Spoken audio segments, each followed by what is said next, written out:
What is up, everybody? Texas Triple Tapper here, bringing to you guys an unusual review. Well, not unusual, but maybe unusual for my channel.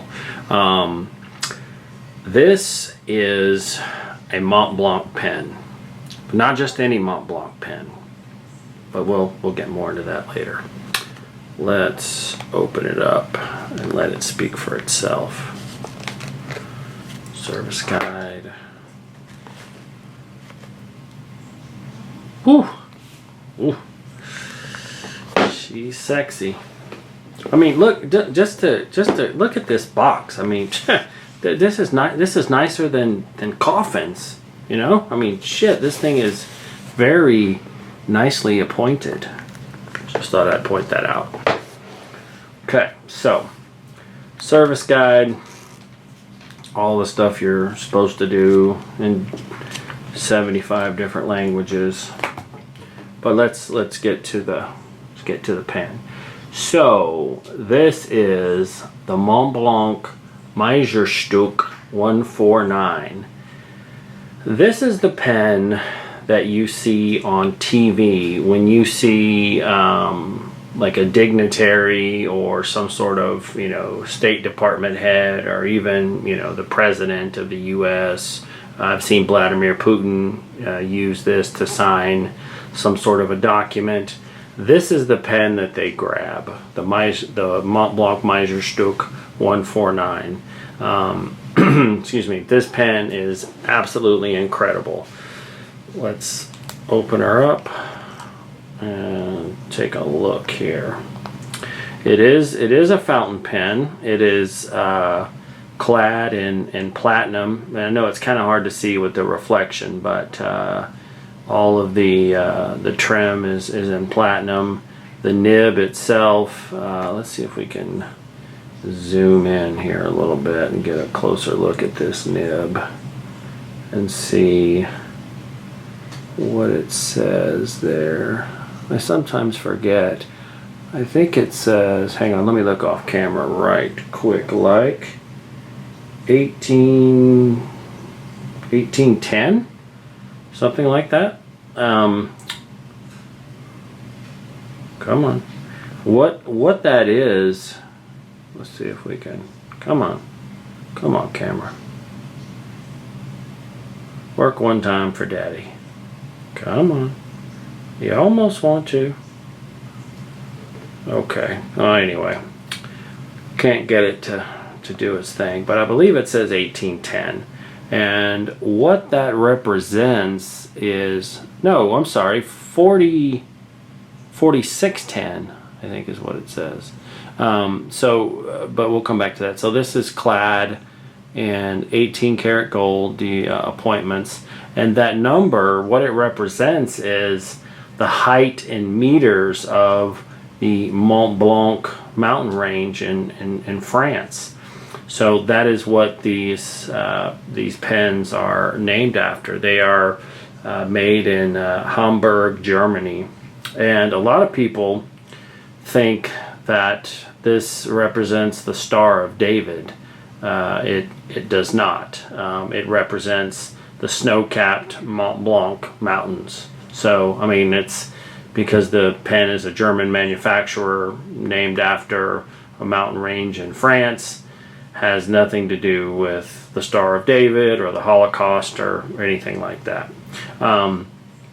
This, I believe this is a medium nib, and this part right here is where the ink comes from. There's a little slit that comes up, and that little hole right there is when you stick it down into the ink bottle, and there's a I'm not going to turn it but this little thing, it's like a piston. It works off of, you know, more pressure on the inside, outside. You turn this, and then the ink comes in and sucks it in, and then you've got ink. So let's just take a piece of paper here, and I'm going to write my signature. Don't make fun, my signature is god awful. Good thing I work in healthcare, so no one needs to be able to read it anyway.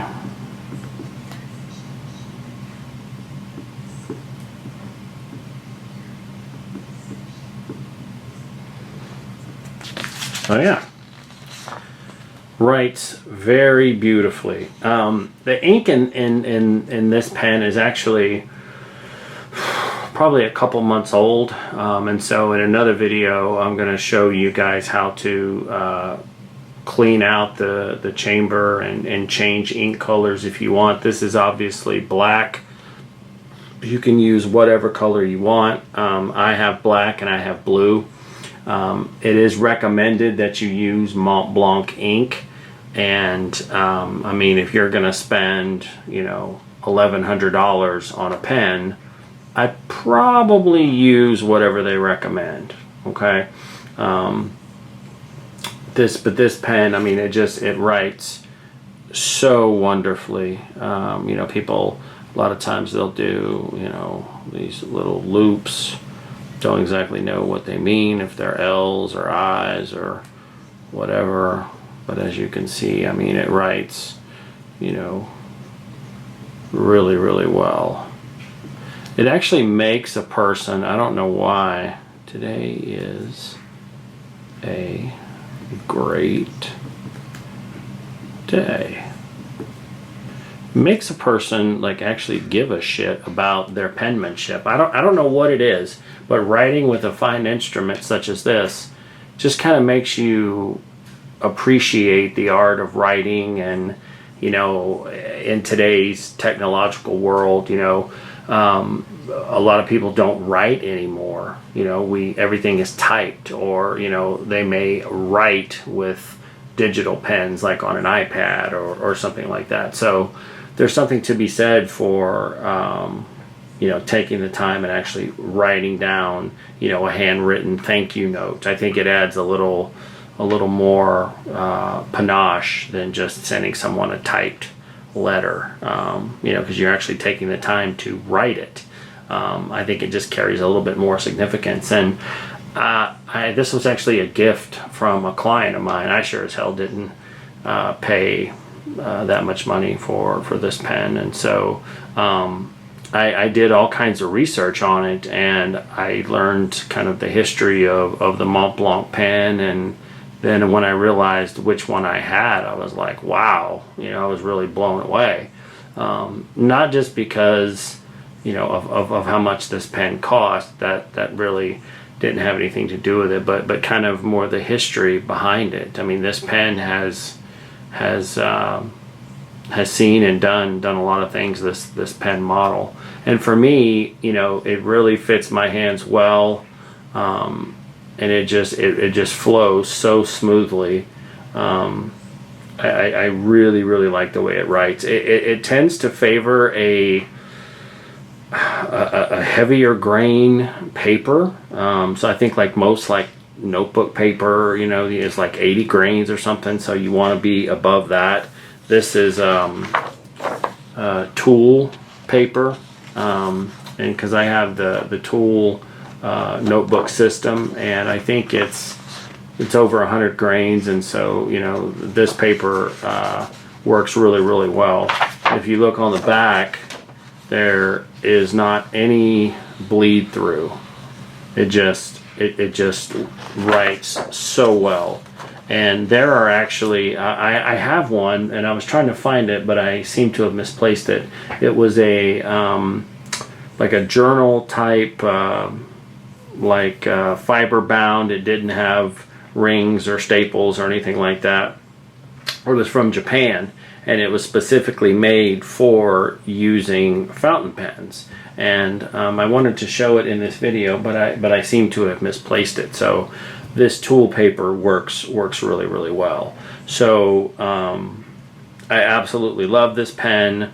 And as I said, you know, Montblanc makes just, you know, hundreds and hundreds of different colors that you can use, and you can change them out at any time. And in another video, like I said, I'm going to show you how you clean this and take care of it properly.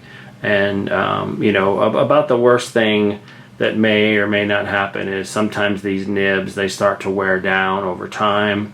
Sometimes from, writing pressures or whatever, sometimes they might need to be replaced, but it's not as if you have to replace the entire pen. The other interesting thing that I learned about this particular Montblanc pen is that, no two people write exactly the same. It's kind of like a fingerprint. So if I'm writing with this pen, and I'm just, scribbling my signature, this pen gets used to kind of the way I hold it, the angle at which the nib hits the paper, the amount of pressure you saw right there. I don't know, let me see if I can zoom in a little and see if we can see the nib kind of, see it kind of flex and kind of open up a little bit. It gets used to kind of the way that I write, and so it wears in a certain way, and if somebody else were to use it, it might alter it a little bit. And so like I said, these things are really expensive, and so if someone's like, hey, can I borrow your pen, just say, no, I'm sorry, this pen is specifically tailor-made for me. It won't write for anyone else. And although that's a little bit of BS, but at the same time it's kind of true. So Montblanc Meisterstuck 149, beautiful fountain pen, highly recommend. I absolutely love this thing. It's great for taking notes or for, I don't know, showing off if you want to. I mean, it's just a super cool pen. Really am fortunate to have been given one. Thanks for watching. If you guys have any questions, comments, leave them down below. Until next time, Texas Triple Tapper out.